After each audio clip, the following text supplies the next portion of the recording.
is starting to come to an end. In less than a couple weeks, we are going to be entering into autumn. We also are in the midst of a couple eclipses, and the energy feels really dense. I've been moving through a lot of heaviness and density in my own life, and in the world it seems the collective's going through even more heaviness and denseness, and it's a lot. Like, I've really been feeling it. And right now, going into the online world, it can be even more heavy because we are just getting bombarded with tragic and violent and graphic images and stories that are going on in the world, and I've just been feeling extra tender with what's going on in my world and then what's going on in the world around me. It's really hard to see everything happening and know that this is the world that my daughter is going to grow up in. Rather than adding more heaviness to the internet and sharing my thoughts and opinions and beliefs on everything that's going on, because there is just such an overload of information and trauma and chaos and violence right now. So I just thought this week I would share some of the ways I'm cultivating peace in my life in the midst of hell. And there is a video on YouTube. It's Ram Dass speaking. It is called How to Keep Your Heart Open in Hell by Ram Dass. The account that posted it is called After School. I'll share the link in the description below. When I feel like I'm caught up in the heaviness and suffering of my own world or the world around me, I always come back to Ram Dass's teachings. There is something to be said about our humanness and our capability to feel and our sensitivities, and we need to preserve that within ourselves, but we also need to be able to see the bigger picture and the perfection in all things. And Ram Dass says it perfectly. I highly recommend watching the video if you are moving through intense levels of grief like so many people in the world are right now. One thing that's been going on in my own life and my own world is just been feeling a lot of loneliness and isolation. Ever since I got pregnant and had my baby, I feel like I haven't had the support in the community that I really wanted. I have just been really looking into that and reflecting on that, and on this last full moon I decided to host a little women's circle at the river. I invited several women, and it was open to mothers and maidens and women from all phases in their lives, and there was 4 children there. I took a little bit of photos and videos and created some really beautiful art, but for the majority of the time we just turned our phones off and didn't have any cameras, and we just sat with each other and were present with each other. We shared our stories and our experiences and what we were going through. I am learning that when we are feeling lonely and we are feeling isolated, there is always somebody else out there that is feeling very similar to you, and I think our loneliness can be used as an opportunity to create connection. So for me, I chose to take this loneliness that I was feeling and create a gathering out of it. I invited friends and acquaintances. I posted online and shared about my vision and what I wanted to share and create with people, and a lot of people showed up, and it just felt so good to connect. So if you are craving connection, please take the time to create it.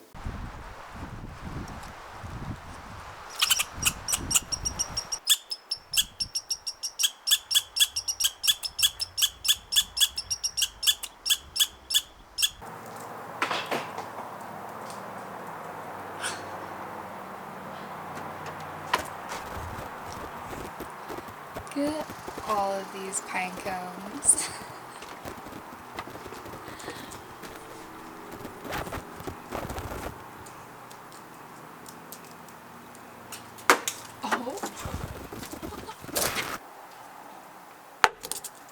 And now that we are approaching autumn, there are so many squirrels all over our house. We live in a tiny cabin in the woods. There are squirrels everywhere, running all over the place, skittering up the trees, and they're throwing all the pine cones down off the trees. They're climbing all over our roof. They're especially busy in the mornings, so we can't really go outside on our deck unless we want to be attacked by pine cones. We will only let our baby out on the deck in the mornings if she has her little bike helmet on, because I'm so worried that she's gonna get hit in the head from a squirrel. It's really cute, like right in these windows out here, the squirrels will come up and they'll be climbing on the deck and looking in at us. I have learned since being here that this time of year is when the squirrels start preparing for winter. They're preparing their homes. It's just a really good reminder for us to start preparing for the winters now that the seasons are shifting. This will be our first winter in this cabin, and this cabin is heated by a wood stove. Austin, my partner, he's been going up into the mountains with some friends of ours and gathering wood to heat our cabin, and it's been starting to get chilly in the evening. So we will be cleaning out the chimney soon so we can use the stove. We're learning everything about chimney fires and how to keep it clean, how to prepare the wood, and yeah, it is really interesting moving to a place where you actually have to prepare for winter. When you live in the city, I think we take for granted how much we depend on the grid. In the wild, we have to prepare these ways. So this is new for us. I spent the last couple days cleaning off my front porch and planting some flowers. I got some chrysanthemums, which I learned from the Green Witch that they're very protective of your home and they can clear away negative energy. I found at the local nursery they had some jack-o'-lantern pots that had chrysanthemums in it, and I also found orange and dark purple pansies. They're such a dark purple, they look almost black, so they're little Halloween pansies that I planted outside my window. So this planter was here when we moved in, and it's falling apart. I think it just needs screwed back together, but I think it's really cute. It's like, it looks like it's hand painted. It has little birds and flowers on it. I wanted to fix it up and then put it under my window by my front door, and I just went to the nursery today and I got some pansies, and I also got chrysanthemums and an echinacea plant, so I'm gonna pot those all up.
trying to be really intentional and mindful about the things that I let in and out of my life. Our front porch is energetically representative of that. It's the front door that lets things in and out. And so whether the chrysanthemums are actually protecting me or not, it is a physical act of creating that intention where I'm being intentional about the energy I allow in and out of my life. That includes some behaviors that exist in myself. That includes behaviors and attitudes that exist in other people.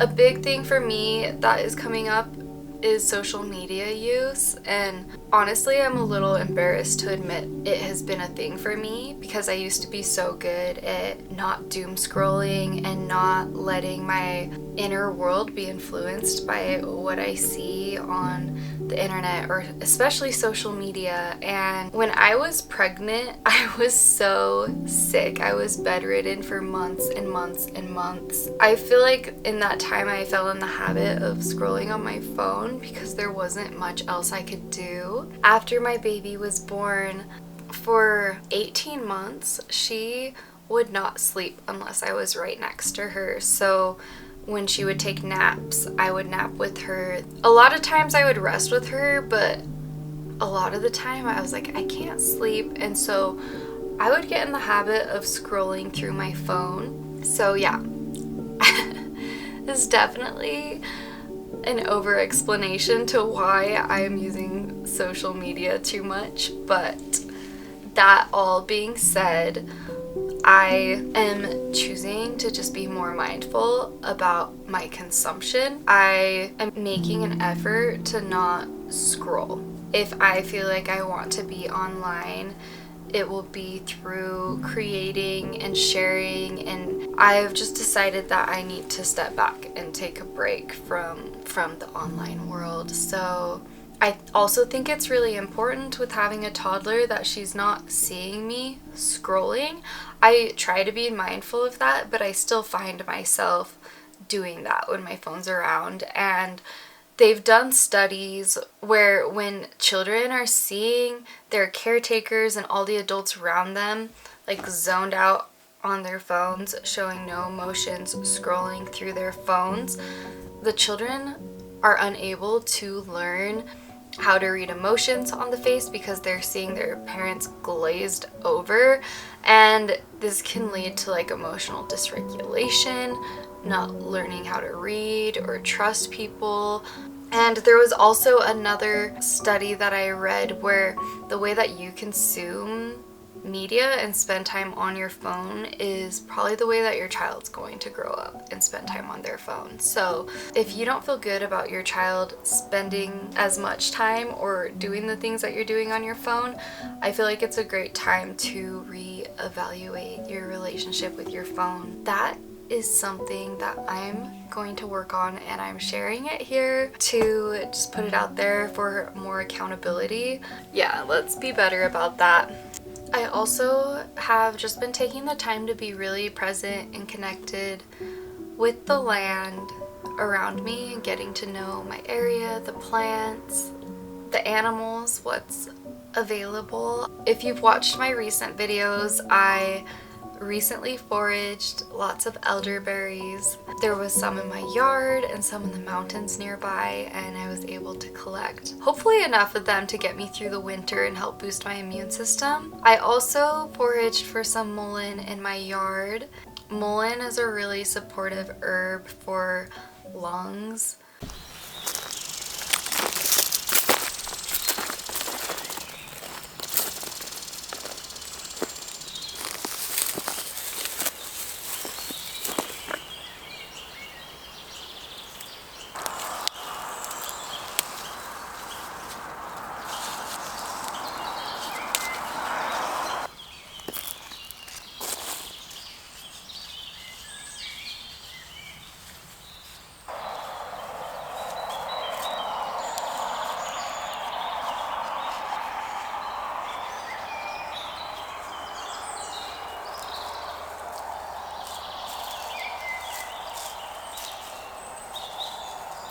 So I was just reading about mullein, and I saw that you could take the soft mullein leaves and then roll them up and then tie them into place so they stay rolled.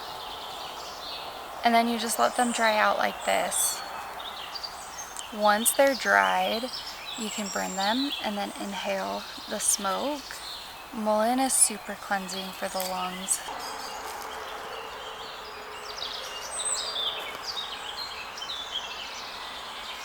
And I think at the end of the day, as a mother, the most important thing I can do is really taking the time to regulate myself so I can be present with my daughter and teach her how to regulate herself and teach her how to grow up in a regulated state. Our children are the future of our planet, and as parents, it's our number one responsibility to make sure our children are being raised in a safe and supportive environment, and also growing up to be good people that are adding value to this planet, that are adding love to this planet, that are adding kindness to this planet. Because like I've said a million times in this video, there is just so much hatred and violence and terrible things going on in this world, and by regulating ourselves, we're helping our children regulate and hopefully stop adding to the many problems that are going on in the world.